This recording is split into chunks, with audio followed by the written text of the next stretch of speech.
What advice, if you were speaking to someone who was maybe a reader of your book right now, what advice would you give them for their journey? Educate yourself as much as you can. Overestimate the toll that this could take on you from a mental health standpoint, because I'd rather you be overprepared and it ends up being a cakewalk versus the opposite situation. I think I see a lot of people, and I'm talking about myself included, as a fertility specialist as a practicing fertility specialist who went through IVF for secondary infertility.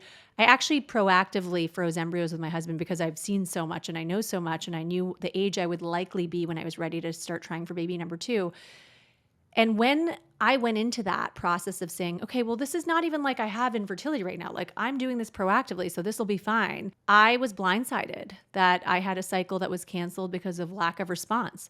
I was blindsided that I had a cycle where I only got 2 eggs, and then the call a few days later that none of them turned into embryos past day 3. And that affecting me like it did emotionally and hitting me like a ton of bricks, coming off of the hormones and getting this bad news, gave me a new perspective that really was the push behind why I laced mental health discussions throughout the book. Because something I've recognized from years of treating patients with so many different types of challenges is that the challenge of DOR, diminished ovarian reserve, and lack of response or a canceled cycle is very unique and different to what someone experiences from a mental health standpoint when they're dealing with multiple miscarriages or being, confronted with the idea that maybe the best path forward is going to be through surrogacy because they have fibroids that can't be fixed surgically, or, there are certain things that people come up against. And I think that the mental health approach needs to be very nuanced and very tailored towards the situation at hand. And so I'm hopeful that this is not just a resource for the people in the thick of it,